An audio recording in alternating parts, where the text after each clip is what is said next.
Hello guys, नमस्कार. कसे आहात तुम्ही सगळे and welcome back to our channel. तर आज आपण बनवणार आहोत मिक्स डाळ डोसा. तर 1 वाटीचा माप घेतला आहे मी. 1 वाटी चण्याची डाळ, 1 वाटी तुरीची डाळ घेतली आणि सगळ्यांचं मेजरमेंट एकच डाळ म्हणजे मापाने व्हायला पाहिजे. 1 कप नाही तर तुम्ही जे घ्याल. आणि ही घेतली 1 वाटी मसूरची डाळ, हिचा पण मेजरमेंट तेवढंच घेतलंय. मग ही घेतली मुगाची डाळ साधीवाली आणि ही हिरवे मुगाची डाळ घेतली आहे. तर हे सगळ्या डाळी घ्यायच्या, त्याचे मेजरमेंट सेमच ठेवायचे. तर आता हे आपण नीट धुवून भिजत टाकणार आहोत.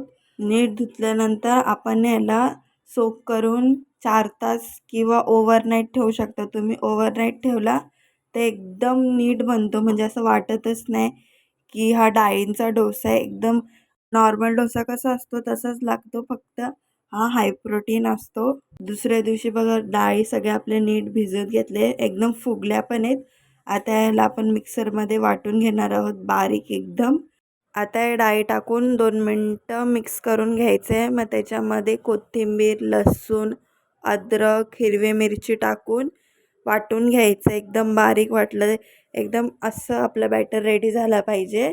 बघा असं एकदम बारीक वाटून घ्यायचं आहे. आता सगळं वाटून झाल्यावरती त्याच्यामध्ये अर्धा चम्मच मीठ टाकून नीट मिक्स करून घ्यायचं आहे. मग मिक्स केल्यानंतर थोडंशी साईडला ठेवून द्यायचं. आता आपण हिरवी चटणी बनवणार आहोत.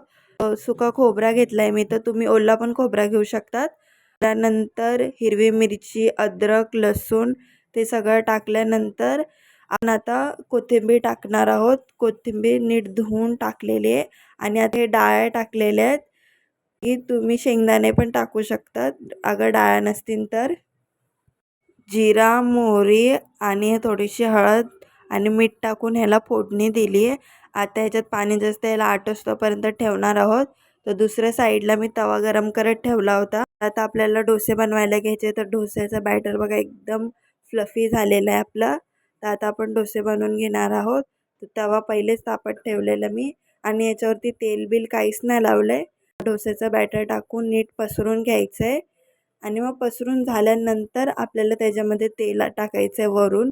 पहिले तव्याला तेल टाकू नका, नाहीतर तो नीट पसरणार नाही डोसा आपला. मग त्याला 2 मिनटं स्लो गॅसवरती तसंच ठेवलं आहे, फास्ट गॅसवरती ठेवू नका, नाहीतर तो कुरकुरीत नाही होणार. तर रेडी झाला आहे आपला मिक्स डाळीचा हाय प्रोटीन डोसा. तर व्हिडिओ आवडला असेल तर लाईक, शेअर, कॉमेंट, सबस्क्राईब करा. Okay, bye.